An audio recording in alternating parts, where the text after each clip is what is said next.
Okay, so I think in last lecture we already started the examples on transform and the inverse Fourier transform. Okay, so I quickly give you the or I quickly revise all these parts.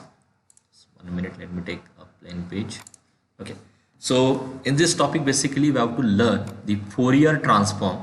Okay, we have to learn Fourier transform. Okay, and its inverse Fourier transform. Inverse Fourier transform. Okay, so everything or this whole unit is depend on only this two part. Okay, either we have to calculate the Fourier transform or either we have to calculate the inverse Fourier transform. Okay, so what is the formula for Fourier transform? Just for a quick revision, 1 minute.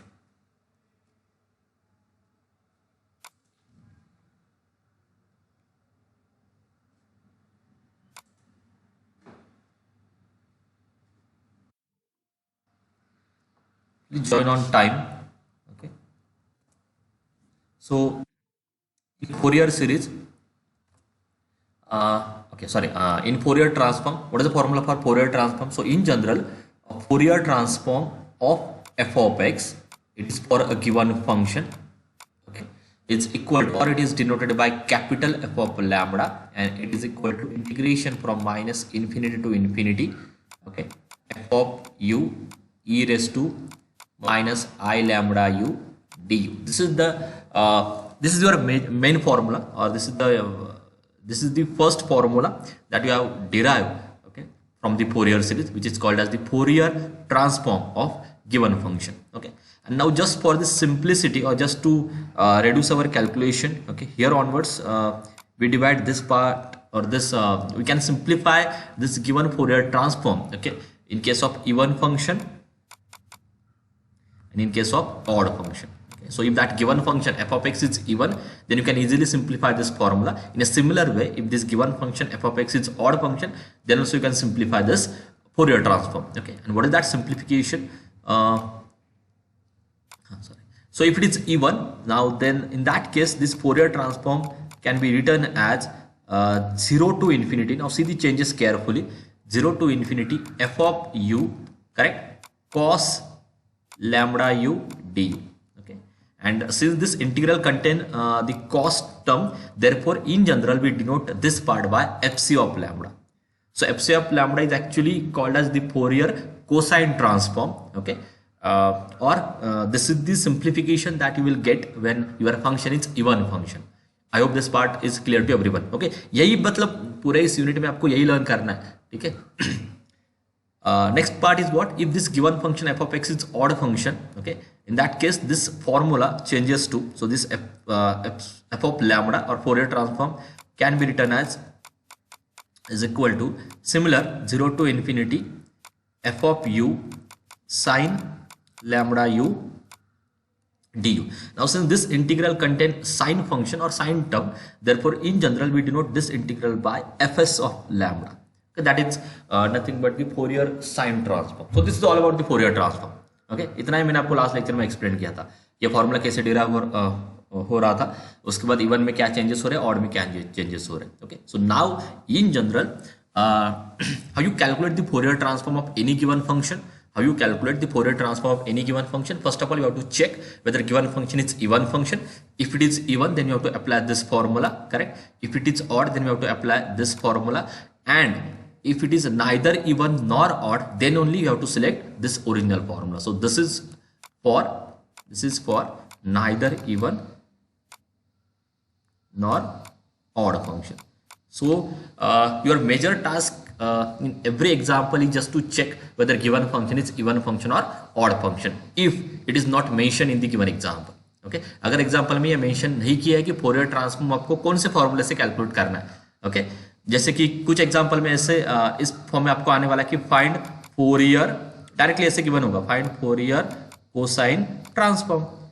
तो इस question में और इस case में आपको even and odd check करने की जरूरत है ही नहीं. Why? Because Fourier cosine transform is this. अगर उन्होंने स्पेसिफिकली मेंशन किया है कि कौन सा फॉर्मूला आपको यूज करना है, in that case it is not necessary to check whether given function is even function और ऑड फंक्शन. बट अगर उन्होंने मेंशन नहीं किया है तो उसी केस में आपको चेक करना पड़ता है कि वो इवन है या वो फंक्शन ऑड है। अगर वो नाइदर इवन नॉर ऑड है तो third formula. Okay, so this is the general idea to identify the correct formula to find the Fourier transform of given function. I hope this part is clear to everyone now. Now next is in a similar way, जैसे मैंने आपको Fourier transform के लिए explain किया ना, in a similar way now we have to decide the formula for inverse Fourier transform. Okay, and also remember this inverse Fourier transform is also called as the Fourier integral. ठीक है, so this inverse Fourier transform is also called as the Fourier integral. And now what is the formula for inverse Fourier transform? So here your f of x, so this is the inverse Fourier transform of what of f of lambda, capital F of lambda, है ना। Simple है, f of x से लेकर आपको f of lambda पे जाना है, then again we have to go in reverse way, that is from f of lambda to f of x, इसलिए नेक्स्ट केस में f of x आ रहा है। so f of x is equal to 1/2 pi integration minus infinity to infinity. Here you have to consider that f of lambda e raised to I lambda x into d lambda. Okay, so you have to remember these formulas. And now again in a similar way, you can simplify this formula in case of even function and in case of odd function. Means what? If my function is even and my function is odd, then in that case I can simplify this formula. And what is that simplification? So in case of even function, this formula can be written as, so f of x is equal to, so this 1/2 pi can be replaced by 2 by pi 0 to infinity. Okay, this f of lambda as it is, but since it is in case of so this is the case of even function, therefore instead of considering this f of lambda, fc of lambda. Reason आपको पता है, क्योंकि even में भी मैंने Fourier transform किससे denote किया है, fc of lambda से डिनोट किया है। This is just the notation. Okay, this notation tells you that formula contain the cosine term, okay, because it is a cosine integral, so that formula contain cosine term as it. And now e raised to I lambda x is replaced by cos lambda x into d lambda as it is. So this is change. This is the simplified form of your given f of x in case of even function. And in a similar way, in case of odd function, okay, similar formula is there. Just replace fc of lambda by fs of lambda. So 2 by pi 0 to infinity fs of lambda sin lambda x d lambda. Okay, so this is all about the Fourier transform and inverse Fourier transform. Actually यही आपका syllabus है। अगर आपको ये फॉर्मूले भी समझ में आते तो ही आपको आगे के सारे एग्जाम्पल समझ में आ जाएंगे। At then we have to just do the we have to just solve the integrations. जिनको इंटीग्रेशन में ही प्रॉब्लम है, those students will find difficulty in this topic particularly. Okay, अभी मैंने आपको आज के लेक्चर में आइडेंटिफिकेशन का तो पार्ट क्लियरली एक्सप्लेन किया है। ओके, और यहाँ पे भी वही रिजल्ट है कि अगर आपका function neither even nor odd है तो ही आपको ये फॉर्मूला सिलेक्ट करना है। Nor. Okay, now let's start with the first example again.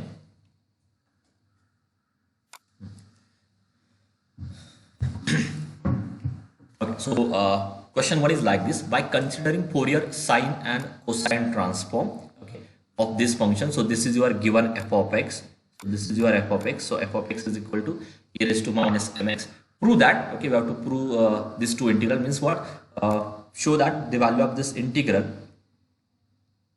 is equal to this, and also show that the value of this integral is equal to this. So this is your question. Okay, but in this question it is already there in the example that we have to use the Fourier sine integral and Fourier cosine integral to find the values of these two integral, correct? And so in solution, first write the formula for Fourier sine integral. So what is that formula? Fourier sine integral. Integral मतलब inverse का formula, तो inverse का formula sine के case में, और inverse का formula sine मतलब odd function, इतना आप याद रखो। Sine means odd function, cosine means even function. Okay, तो ऑड का फॉर्मूला, ऑड फंक्शन का formula in case of inverse, है ना। इंटीग्रल मतलब इनवर्स होता है, तो मैं वो लिख लेता हूं, मैंने आपको अभी दिखाया था वो formula. That formula is F of x is equal to 2 by pi 0 to infinity fs of lambda sin lambda x into d lambda. So this is the formula for Fourier sine integral, and in a similar way the formula for Fourier cosine integral is what? F of x is equal to 2 by pi integration from 0 to infinity cosine मतलब fc of lambda cos lambda x into d lambda. Okay, next क्या करना है? आपको क्या given है? Here we have given the f of x. Okay, so what is given? F of x is equal to e raised to minus mx. So this part is given. और क्या given है आपको? ठीक है, इतना ही. Okay, now so this is your first formula, this is your second formula, and if you see these two integral, okay, in this first integral you can see the term which is sin lambda x into d lambda, and this term is as it is there in the first formula. It means to prove this first integral just use formula number 1. So use formula 1.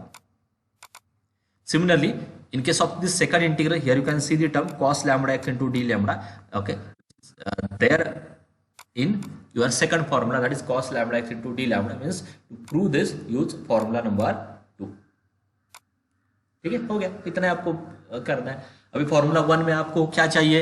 F of x तो आपके पास है, this value is there with you, है ना. आपको बस क्या calculate करना है? F s of lambda calculate करना है. तो आप पहले क्या करो? एफ एस ऑफ लैम्बडा का फॉर्मूला लिखो और calculate this f s of lambda first.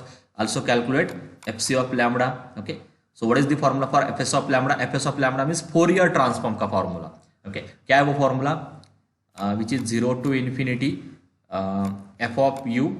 Okay, yes है ना, तो ये sin lambda u du, and this is 0 to infinity f of u cos lambda u du. Correct. तो basically आपको यहाँ पे बस f s of lambda, f c of lambda calculate करना है. ये दोनों वैल्यूज आपको एज इट इज इन दोनों फॉर्मूलेज में पुट करने, आपको ये दोनों इंटीग्रल मिल जाएंगे. Is this clear? Is this clear और नॉट? सॉल्यूशन दिखाने वाला हूं मैं यहाँ पे आपको. Is this clear? Okay, specially direct second year students, solution ना, क्योंकि आप ये दिमाग में रखो, क्योंकि जो रेगुलर स्टूडेंट्स है will not find that much difficulty in integrations, क्योंकि ऐसे क्वेश्चंस उन्होंने ऑलरेडी फर्स्ट ईयर में आप हैंडल किए, लाइक इन से फोरियर सीरीज एंड ऑल. ठीक है, तो उनको इतने डिफिकल्टी नहीं आने वाली इंटीग्रेशंस में, उनको ये इजीली समझ में आने वाला है. ओके, इसलिए आपको ये देखना है कि आपको इंटीग्रेशंस, फॉर्मूला आइडेंटिफिकेशन का पार्ट आपको अच्छे से समझ में आ रहा है कि नहीं. ओके, एंड अगर आपको नहीं समझ में आ रहा तो आप मुझे वहीं पे स्टॉप करो. बाद में क्वेश्चन होने के बाद अगर आप पूछते हो तो वो लिंक नहीं मिलेगी आपको. Okay, so now let's start the solution. So here we have given this f of x. So this is your f of x, and so this is the formula for Fourier sine integral जो आपको बोला था use करने के लिए. But अगर आपको ये फॉर्मूला यूज करना है तो उसके लिए आपको चाहिए fs of. So let us calculate first fs of lambda. So the formula for Fourier sine transform is 0 to infinity f of u sin lambda u du. आपके पास f of x की value given है. Since f of x is equal to e raised to minus mx, so f of u क्या आने वाला है? f of u is what? x.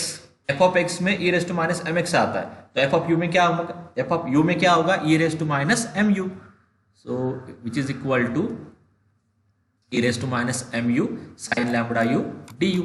अभी आपको मैंने एक रिजल्ट दिया था, है ना, e raised to minus ax sin bx dx का रिजल्ट क्या है?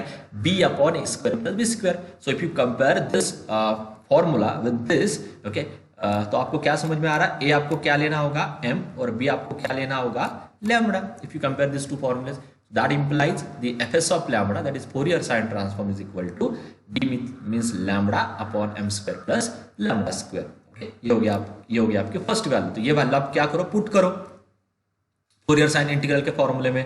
ठीक है, ये आपको वो फॉर्मूला था, इसमें बस आपको fs ऑफ लैम्बडा की वैल्यू पुट करनी है. So if I put this value, you will gate lambda upon m square plus lambda square sine lambda x d lambda. अगर आप क्वेश्चन देखते हो या फर्स्ट इंटीग्रल ये क्वेश्चन में था, अगर आप वो इंटीग्रल देखते हो तो आपको क्या चाहिए? Lambda sine lambda x upon lambda square m square की वैल्यू चाहिए. ओके, तो lambda sine lambda x upon m square plus lambda square यहाँ पे आ रहा है. आपको बस क्या करना है? इस 2 बाय पाई को लेफ्ट साइड में शिफ्ट करना है और f ऑफ x को उसके वैल्यू से रिप्लेस करना है। एफ ऑफ एक्स की वैल्यू क्या गिवन है, और exam 1 minute, f of x की वैल्यू क्या गिवन है आपको यहाँ पे, एफ ऑफ एक्स की वैल्यू क्या है गिवन क्वेश्चन में, e raise to minus m x, e raise to minus m x से रिप्लेस करो, 2/π को लेफ्ट साइड में शिफ्ट करो, you will get that value. I think that answer is there in next page. Okay, so this is your first integral. Okay, अगर आप question में check करोगे तो पहले आपको यह प्रूव करना था। अभी आपको सेकंड इंटीग्रल की वैल्यू कैलकुलेट करनी है ना। तो सेकंड इंटीग्रल के लिए उन्होंने क्या बोला कि फोरियर कोसाइन का यूज करो। ये एफ ऑफ एक्स तो वही है और ये आपका फोरियर कोसाइन का फॉर्मूला है, बट इसमें आपको एफ से लैम्डा कैलकुलेट करना है, that is nothing but Fourier cosine transform. उसका फॉर्मूला क्या है, 0 to infinity f of u cos lambda u d u, but f of u की वैल्यू क्या है, e raise to minus m u. Put करो, फिर आपको एक रिजल्ट पता है, okay, e raised to minus ax cos of bx dx is actually a upon a square plus b square. This is the formula, and if you compare this formula with this, then you can understand that a is m actually and b is equal to lambda. So this gives you m upon m square plus lambda square. Now just put this value as it is in this formula. This is your Fourier cosine integral या inverse का जो formula है वो उसमें put करो, that I will show you on next slide. Okay, put करो और फिर देखो क्वेश्चन में क्या पूछा था, सेकंड इंटीग्रल में क्या चाहिए आपको, cos lambda x into lambda.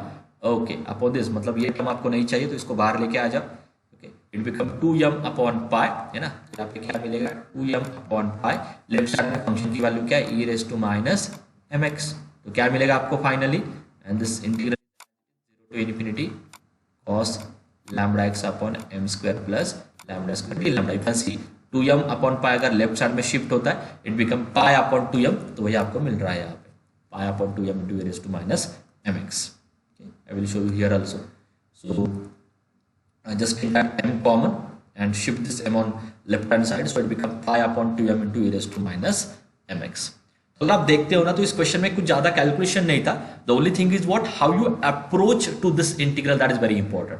Okay, हमेशा याद रखो किसी भी क्वेश्चन में अगर इंटीग्रल आता है तो इंटीग्रल की वैल्यू कैलकुलेट करने के लिए आपको इंटीग्रल का ही फॉर्मूला यूज करना है, दैट मींस इनवर्स का फॉर्मूला यूज करना है। मैं फिर से रिपीट कर रहा हूं स्टेटमेंट, अगर आपको किसी एग्जांपल में इंटीग्रल की वैल्यू कैलकुलेट करनी है तो आपको वहां पे इंटीग्रल का ही फॉर्मूला यूज करना है, that is nothing but the inverse formula. Okay, will take one more examples, बहुत सारे एग्जांपल्स लेने वाले तो आपको ये क्लियरली समझ में आएगा।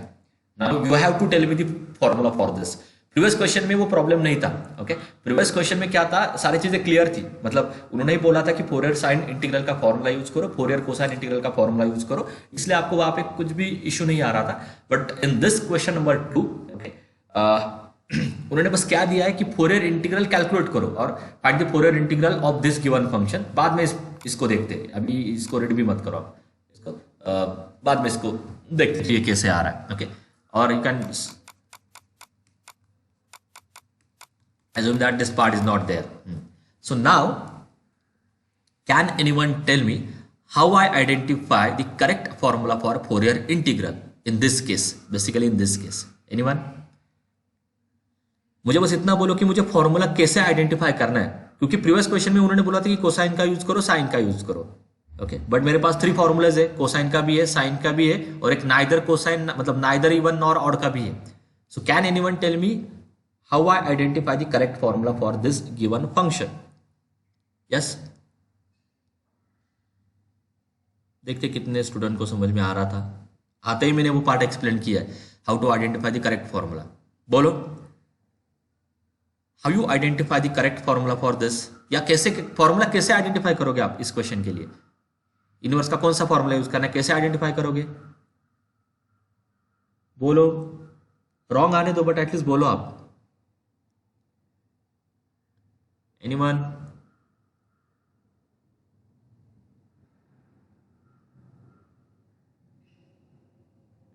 Yes, I'm waiting. How you identify the formula for this? क्या करना होगा आपको? फोरियर इंटीग्रल के कौन कौन से फॉर्मूलाज है, आप नहीं बोलोगे तो आपका ही लेक्चर एक्सटेंड होता जाएगा। F of x is equal to, एक फॉर्मूला क्या है, 1/2 pi minus infinity to infinity f of lambda e raise to i lambda x d lambda, ये एक फॉर्मूला है। सेकंड क्या है, f of x is equal to 2 by pi 0 to infinity f c of lambda cos lambda x d lambda. And third formula क्या है, f of x is equal to 2 by pi 0 to infinity f s of lambda sine lambda x d lambda. अभी बोलो anyone? Yes, it is correct. कैसे identify किया? Correct. Okay, तो जिस question में ये मेंशन ही नहीं होता है कि आपको कौन सा फॉर्मूला यूज करना है, उसी क्वेश्चन में आपको ये पर्टिकुलरली चेक करना है कि whether this given function is even function और ऑड फंक्शन। ओके, तो ऐसे एग्जांपल में आपको ये चेक करना पड़ता है कि ये गिवन फंक्शन इवन है या ऑड है। If it is even apply this second formula, if it is odd apply this third formula. आपको पता है अभी इवन मतलब कॉस आता है, ऑड मतलब साइन आता है, या कोसाइन मतलब इवन, साइन मतलब ऑड। ओके, ये दिमाग में फिट करो आप। और नाइदर इवन नॉर ऑड आता है तो ये आपको ये फर्स्ट फॉर्मूला यूज करना है। ठीक है, so first of all we need to check whether given function is even function और odd function. So in solution okay consider f of minus x. आपको पता है कि इवन एंड ऑड कैसे चेक करना है। एक्स की जगह पे माइनस एक्स रख दो तो क्या चेंज होगा, जहां जहां पे एक्स था वहां पे माइनस एक्स आ जाएगा, माइनस एक्स। बट आपको पता है कि mod of minus x and mod of x similar है ना। This is the property of mod. If you consider, if you take the negative number also, you will get the same value. So that is nothing but 1 mod x less than 1 and 0 mod x greater than 1. आपको क्या दिखाई दे रहा है, ये आपका given F of x है और ये आपके पास एफ ऑफ माइनस एक्स की वैल्यू है, this value. And you can see the RHS of both this functions are equal.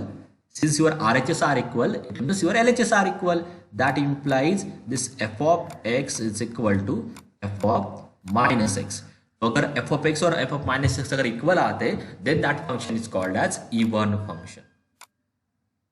ठीक है, so let me write this now.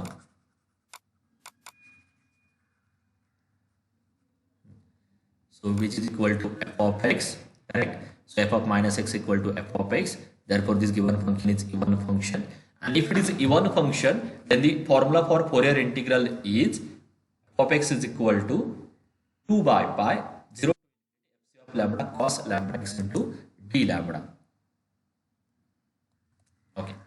And now, but in this formula, the only unknown is what? This fc of lambda. ये अभी आपके पास unknown है ना, कि f of x तो आपको given ही है, ये आपके पास f of x है. So the only unknown is this. So this is your unknown. Let us calculate this. तो fc of lambda आपको कैलकुलेट करना है. So in next slide, what is your fc of lambda? That is called as the Fourier cosine transform. What is that value? 0 to infinity f of u cos lambda u du. हाँ, अभी आपको यहाँ पे चाहिए f of u. Okay. आपको क्या given है? f of x given है. Okay. f of x से आप f of u कैसे लिख सकते हो? अगर ये आपका f of x है तो f of u क्या होगा? f of u is same ही होता है, बस x की ये लिखने की भी जरूरत नहीं है. But those who don't know, for sorry, f of u मतलब x की जगह पे बस u आने वाला है, otherwise same u 0 u greater than 1.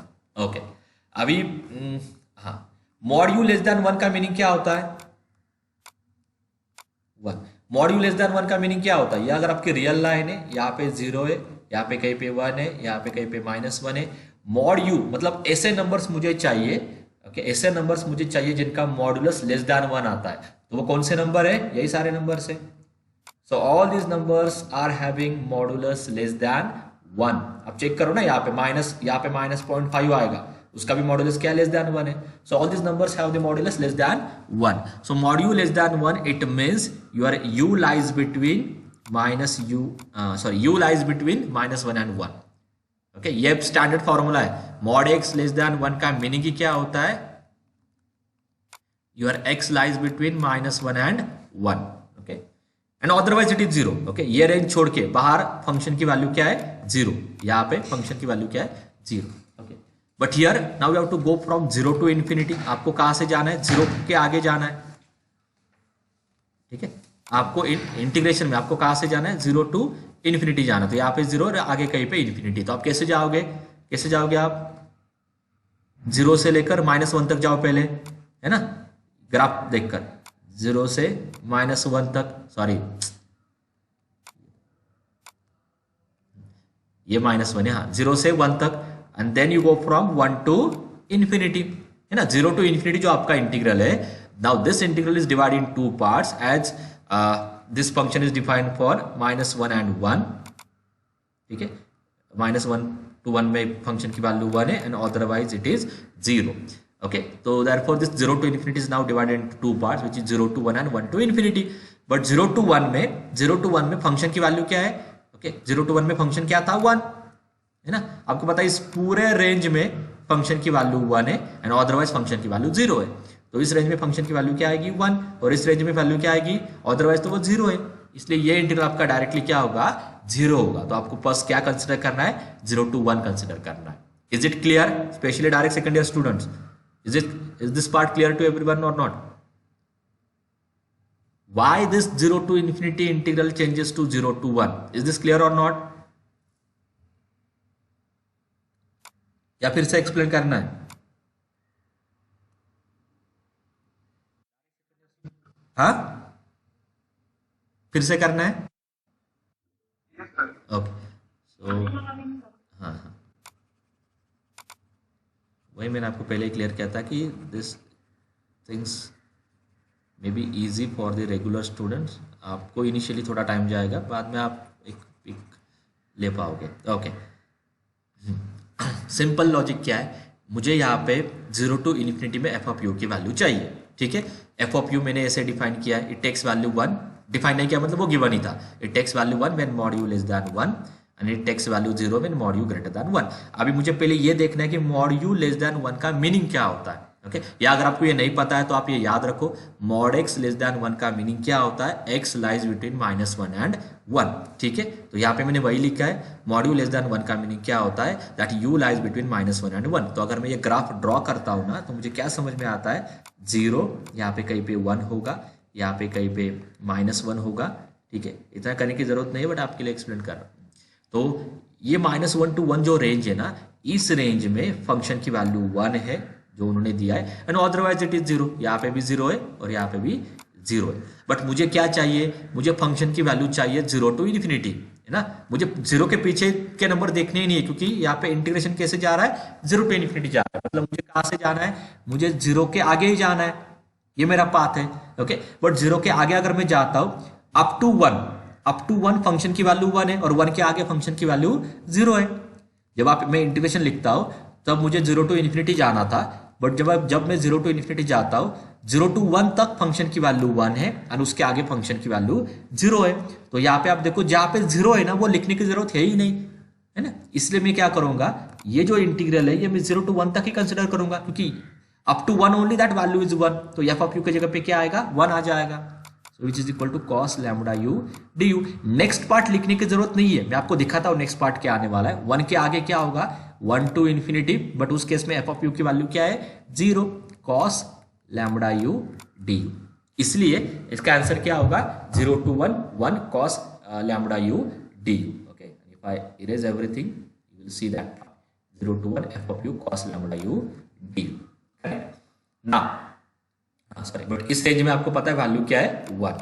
So 0 to 1 cos lambda u d u. अभी इस पे फोकस करते जाओ, हमेशा इतना कुछ करने की जरूरत नहीं है. मॉड एक्स लेस देन 1 मतलब -1 to 1. ओके, हाँ, तो आपको पता है लोअर बाउंड तो आपका फिक्स है 0, है ना. इन्फिनिटी आपका अपर बाउंड है, बट अपर बाउंड यहाँ पे फंक्शन के लिए क्या है? 1 ही है. 1 के आगे आप नहीं जा सकते, क्योंकि 1 के आगे वैल्यू 0 है. ठीक है, so your entire range is from 0 to 1 only. और भी ऐसे एग्जांपल्स आने वाले, उस टाइम पे आपको मैं और अच्छे तरीके से एक्सप्लेन करता हूँ. Okay, now just solve this integral. Cos का इंटीग्रल होता है sin lambda upon lambda. Just put upper limit and lower limit, you will get this and put this value in that F of x, है ना. F of x का जो formula था उसमें put करो. मैं दिखाता वो क्या था. ये जो फॉर्मूला था इसमें एफ ऑफ लैम्बडा की वैल्यू पुट करो. Keep it as it is, that is your Fourier integral. But शायद उन्होंने क्वेश्चन में क्या पूछा है, हाँ ये क्वेश्चन था, मैं दिखाता हूँ आपको. उन्होंने क्या बोला कि ये आपको कैलकुलेट करना है. क्या है? पहला sine lambda cos lambda x upon lambda. Okay, तो ये ऑलरेडी आ रहा है, बस आपको क्या करना है? π/2 यहाँ पे शिफ्ट करना है. मैं दिखाता हूँ आपको. ठीक है, सो चलो उससे पहले आपको क्या करना है? π/2 यहाँ पे शिफ्ट करना है. So it become π/2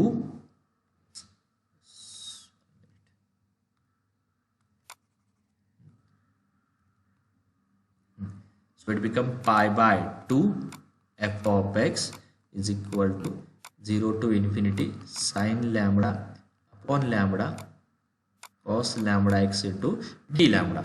but f of x आपको क्या गिवन है? f of x is this, उसको किससे मल्टीप्लाई करना है? पाई बाय 2 से मल्टीप्लाई करना है, तो क्या आने वाला है यहाँ पे? 1 की जगह पे पाई बाय 2 आएगा और 0 पाई बाय 2 इंटू 0 इज अगेन 0. तो यहाँ पे लेफ्ट साइड में क्या मिलेगा आपको? लेफ्ट साइड में क्या मिलेगा? ये मिलेगा, दिस सो यू कैन सी. ठीक है, 1 की जगह पे पाई by 2 mod x less than 1 mod x greater than, क्योंकि ये पाई बाय 2 यहाँ पे आने वाला है, मींस पाई बाय 2 से आपको एफ ऑफ एक्स को मल्टीप्लाई करना है. So you will get this only. तो ये हो गया फर्स्ट का आंसर.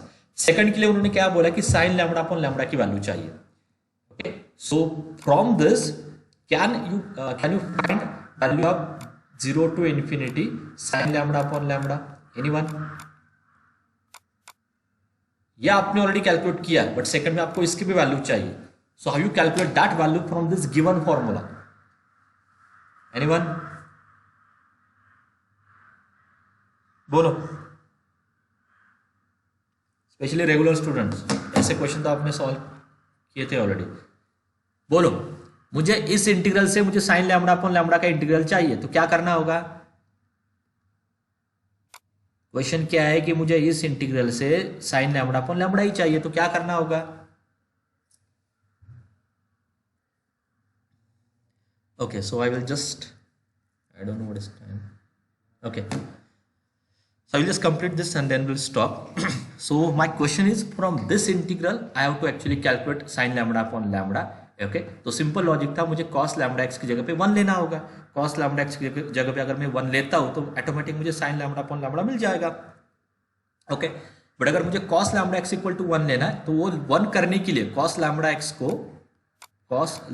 को 1 करने के लिए मुझे क्या पुट करना होगा? x इक्वल टू 0 पुट करना होगा. अभी आपका ऑब्वियस क्वेश्चन आना चाहिए था कि लैम्बडा क्यों मैं पुट नहीं कर रहा हूं. Okay, I can't put lambda equal to 0 because lambda variable है. डी लैम्बडा आ रहा है ना वहां पे, इसका मतलब लैम्बडा क्या है? वेरिएबल है. ओके, वेरिएबल के केस में you can't assign a single value to that number. But x आपका वेरिएबल नहीं है, x is a constant. Okay, d lambda की वजह से लैम्बडा आपका वेरिएबल है, means you can't put lambda equal to 0, but instead of that you can put x is equal to 0. But जब आप x इक्वल टू 0 यहाँ पे put करते हो, I will show you, I put x equal to 0, right side में क्या मिलेगा? Right side में sine lambda 0 to infinity sine lambda upon lambda and cos 0 is 1, so here you will get d lambda. Left side में x equal to 0 value कौन से range में आती है? x इक्वल टू 0 वैल्यू इस range में आती है. मॉड x लेस देन 1 का मीनिंग क्या होता है? x lies between -1 and 1. तो 0 वैल्यू इस रेंज में आती है. सो x इक्वल टू 0 रेंज में फंक्शन की वैल्यू क्या है? पाई बाय 2. तो लेफ्ट साइड में क्या आएगा? पाई by 2. Correct. So this is the proof of that integral जो मैंने एज अ प्रीरिक्विजिट आपको दिया था कहीं पे ना कहीं पे, 0 to infinity sine lambda upon lambda d lambda is equal to pi by 2. Okay, so answer is pi by 2.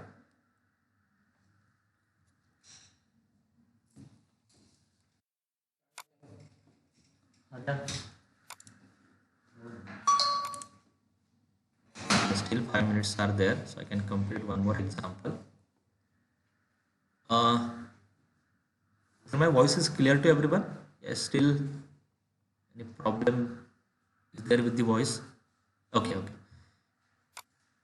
So I think 5 minutes are there.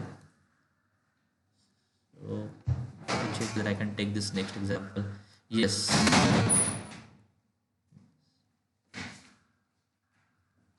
So we'll take this next example, and side by side you can put your roll number also in chat box. Okay, so I will explain this last question, then we'll stop or we'll end this lecture. And side by side you can put your roll number in chat box also for the attendance, so उसमें ज़्यादा time नहीं जाएगा. Okay, now I will explain this next question. So here in question 4 find the Fourier cosine integral. तो यहाँ पे directly उन्होंने बोला कि क्या कैलकुलेट करना है for this given function. So just write down the formula for Fourier cosine integral which is f of x equal to 2 by pi fc of lambda cos lambda x d lambda. We'll calculate this fc of lambda that is called as Fourier cosine transform.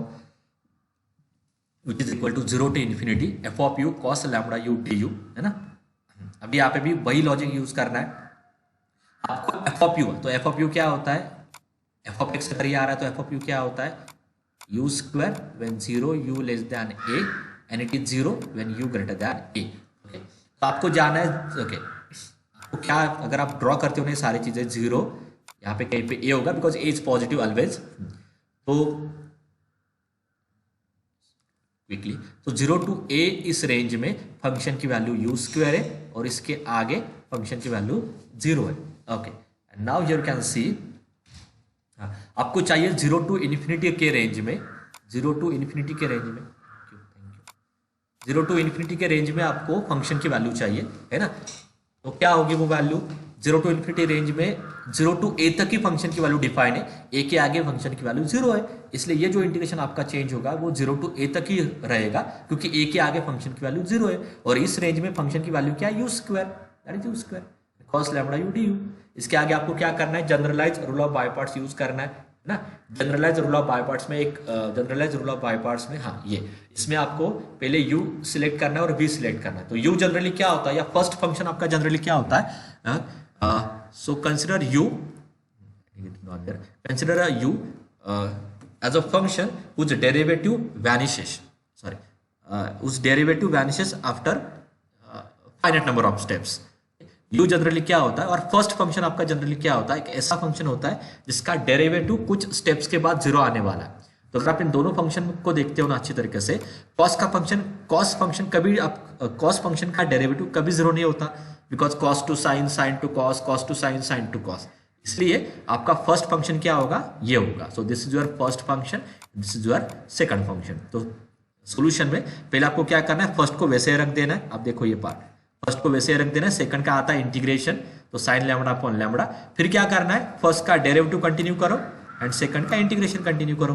तो first का derivative आता है 2u, second का integration आता है sign का minus cos upon again lambda, ठीक है। फिर इसका डेरिवेटिव आता है 2, इसका अगेन एक इंटीग्रेशन आता है, कॉस का आता है sine upon lambda.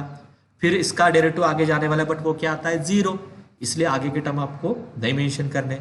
So this is your final answer और this is you can say the generalised rule of by parts. Now put upper limit and lower limit.